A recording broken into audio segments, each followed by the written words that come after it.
ওদের ভয়েস গেলে অসুবিধা নেই তো? কখনো কিছু আলোচনা করি, প্রাইভেট থাকতে পারে, চলে গেলে মুশকিল। এই যে সাউন্ডটা, মানে এই সাউন্ডটা শোনার পরে এত তৃপ্ত মনে হয় নিজেকে, কি বলবো। কি বন্ধুরা, সবাই ভালো আছেন তো? তো বন্ধুরা, আজকে যে রেসিপিটা আমি আপনাদের সাথে শেয়ার করব সেটা হচ্ছে পেঁপে, মূলো, আলু, বেগুন দিয়ে একটা চচ্চড়ি, মানে বিনা পেঁয়াজ রসুনে। এবং স্পেশালি তাদের জন্য যারা পেঁপে বা মূলোর নাম শুনলে নাক সিটকোন বা একদম পছন্দ করেন না। এবং এই যে তরকারিটা হয়, এক সময় ছোটোবেলায় এটা আমরা খেতে চাইতাম না, বাট যখন মানে আজকের ডেটে দাঁড়িয়ে মানে এই তরকারিটা এতটাই মুখরোচক, মানে মাছ মাংস ডিম এর সামনে ফেল। তো চলুন রেসিপিটা শেয়ার করি।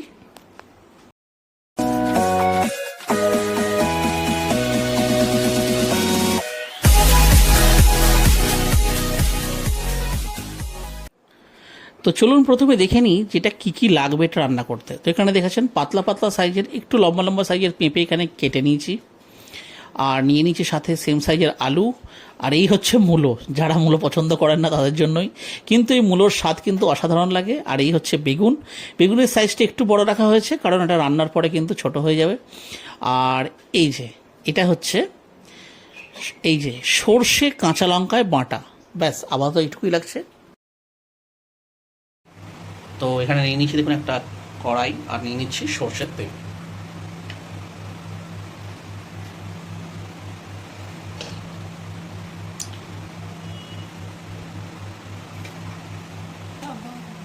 গ্যাসটা জ্বালিয়ে নিচ্ছি।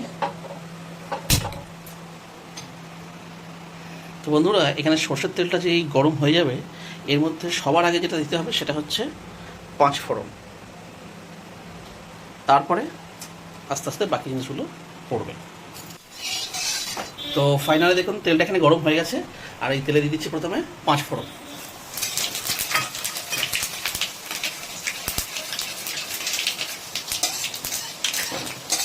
পাঁচ ফোড়নটা দেখুন এখানে ভাজা হয়ে গেল, দিয়ে দিচ্ছি কেটে রাখা মূলো।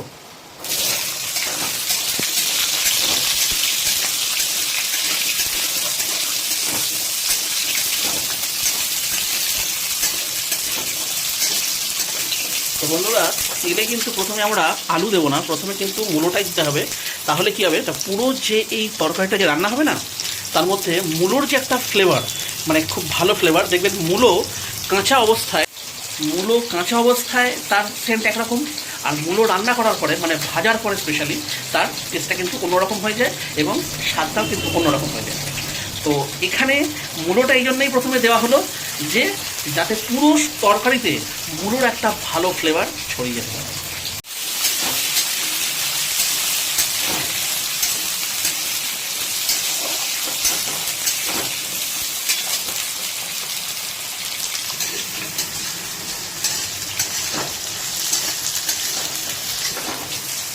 তো এখানে জাস্ট আমাদের মূলোটা মোটামুটি বেশিক্ষণ নয়, 2 থেকে 3 মিনিট একটু ভাজা হয়ে গেল।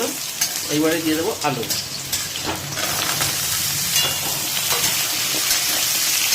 কারণ বন্ধুরা, এখানে যদি আরও আমরা যদি মূলোটাকে ফ্রাই করতাম তাহলে কিন্তু মূলোটা তাড়াতাড়ি রান্না হয়ে যেত, আলু কিন্তু ঠিকভাবে হতো না। সেহেতু মূলোটা জাস্ট 2 মিনিট একটুখানি এইভাবে চালিয়ে তারপরে দিয়ে দিতে হবে আলু।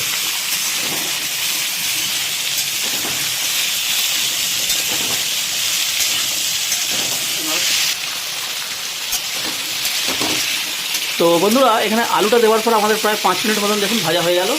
এবারে দিয়ে দিচ্ছি পেঁপে, কাঁচা পেঁপে।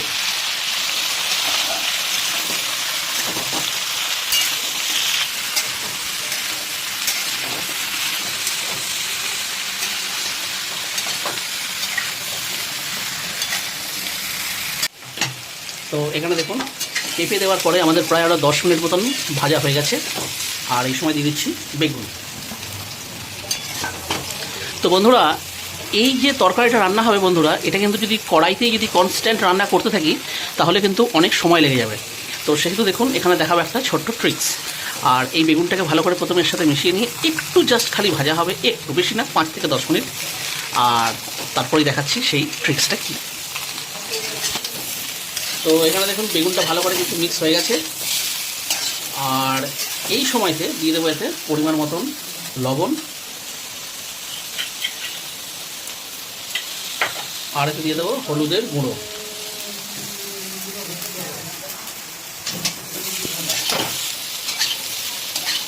দিয়ে এবারে এটাকে করে দিতে হবে ভালো করে মিক্স। তো বন্ধুরা, যেহেতু এখানে দেখুন আমাদের নুন হলুদ দেওয়া হয়ে গেছে, সেহেতু কিন্তু গ্যাসের ফ্লেমটাকে স্লো করে দিলাম, নাহলে কিন্তু হলুদটা পুড়ে যেতে পারে। আর কারণ কোনো জল নেই এখন অবধি। এই আমরা দিয়ে দিচ্ছি সর্ষে কাঁচা লঙ্কায় বাটা। তোদের ভয়েস গেলে অসুবিধা নেই তো? কখনো কিছু আলোচনা করে প্রাইভেট থাকতে পারে, চলে গেলে মুশকিল। এই যে সাউন্ডটা, মানে এই সাউন্ডটা শোনার পরে এত তৃপ্ত মনে হয় নিজেকে, কি বলবো। তো বন্ধুরা, এই যে তরকারিটা দেখাচ্ছি, এটা একটা সময় ছিল যখন আমরা ছোটোবেলায় আমাদের মা এটা আমাদের জন্য রান্না করতো, আমরা এটা মুখে তুলতাম না। কিন্তু আজ দেখুন, বড় হওয়ার পরে এই তরকারিটাই এত ভালো খেতে লাগে, মানে মাছ মাংসটি ফেলের সামনে। সর্ষে বাটা দিয়ে করে দিচ্ছি ভালো করে মিক্স। গ্যাসের ফ্লেমটা কিন্তু এখনো স্লো আছে। জাস্ট এটাকে ভালো করে মিক্স করে দিয়ে, আর এইবারে আসবে সেই শর্টকাট পদ্ধতি। এখানে মিক্সির এই বাটিটা ধুয়ে দিয়ে দেবো এই জলটা, সর্ষে বাটা ধোয়া জল। এখানে দিয়ে দিচ্ছি আরেকটু সর্ষে বাটা, দিয়ে এটাকে করে দেবো এবারে ভালো করে মিক্স। গ্যাসের ফ্লেমটাই করে দিচ্ছি হাই।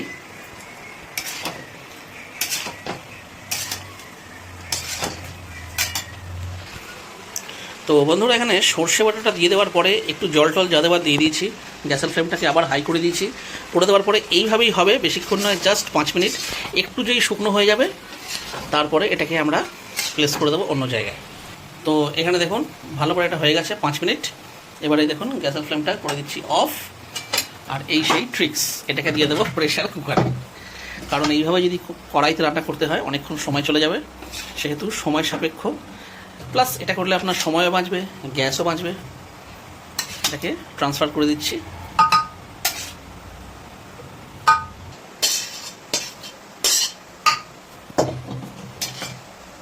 হয়ে গেছে।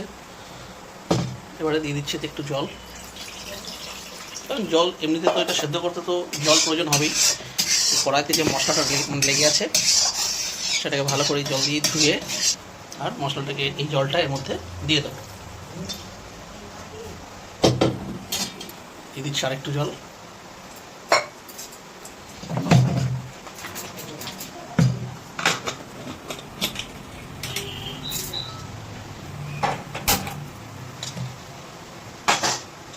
এটাকে সিটি হবে তো? সিটি এটা হবে না বন্ধুরা, জাস্ট স্টিমটা যেই সবটা আর কি ধরে যাবে, সেই সময়তেই অফ করে দেবো। তো এইখানে দেখুন স্টিমটা প্রায় ধরে এসেছে, কারণ যেহেতু এটা মাংস রান্না হচ্ছে না, পেঁপে মূলোর একটা ব্যাপার। তো এই জাস্ট স্টিমটা ধরেছে, ব্যাস গ্যাসটা করে দিলাম অফ।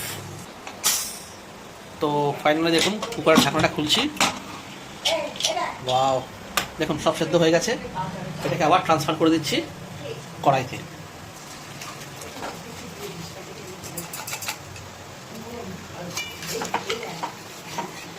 গ্যাসের ফ্লেমটাকে এখানে হাই করে দিলাম, কারণ এতটা জল থাকবে না। এটাকে এখানে মানে এই ঝোলটাকে এর মধ্যেই শুকিয়ে ফেলতে হবে।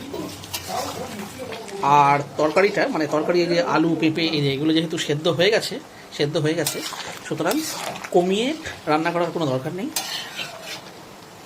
কুকারটা ধুয়ে দিয়ে দিচ্ছি আর একটু জল। তো ঝোলটা দেখুন ফুটতে আরম্ভ করে দিয়েছে অলরেডি। তো বন্ধুরা, যেহেতু এখনও একটু জল জল রয়েছে, তো সেহেতু নুনটা একটু আমরা টেস্ট করলাম, আর একটু প্রয়োজন হবে, ওই জন্য দেখুন দিয়ে দিচ্ছি। আর বন্ধুরা, এটা কিন্তু এই জলটা থাকতে থাকতে দিতে হবে, তাহলে ভালো মতন মানে আর কি মিশে যাবে।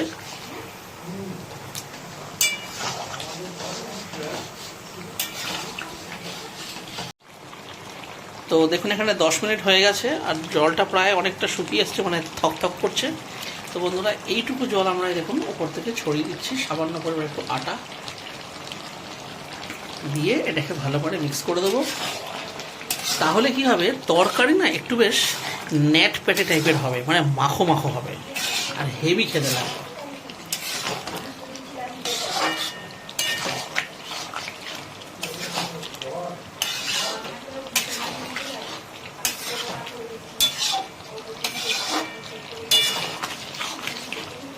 ব্যাস হয়ে গেছে দেখুন। এইবারে গ্যাসের ফ্লেমটা করে দিচ্ছি অফ। কেন না, এই যে এইটুকু জল রয়েছে না, এটা কিন্তু জল নয়, এটা পরে কিন্তু টেনে নেবে। দেখুন বন্ধুরা, এখানে 10 মিনিট পর দেখাচ্ছি, দেখুন একদম শুকনো হয়ে গেছে, জাস্ট একটা মাখো মাখো ভাব, ডাল ভাতের সাথে দুপুরবেলায় জাস্ট জমে যাবে। তো বন্ধুরা, তাহলে আজকের ভিডিওটা তাহলে আমরা এখানে শেষ করছি। যদি আজকের আমাদের এই রেসিপিটা আপনাদের ভালো লেগে থাকে তাহলে অবশ্যই ভিডিওটিকে একটি লাইক দেবেন। চ্যানেলে যদি কোনো নতুন বন্ধু এসে থাকেন তাহলে অবশ্যই চ্যানেলটিকে সাবস্ক্রাইব করে আমাদের পাশে থাকবেন। তাহলে আবার দেখা হচ্ছে অন্য কোনো ভিডিওতে, অন্য কোনো রেসিপির সাথে। ততদিন পর্যন্ত কিন্তু নিশ্চয়ই ভালো থাকবেন। টাটা।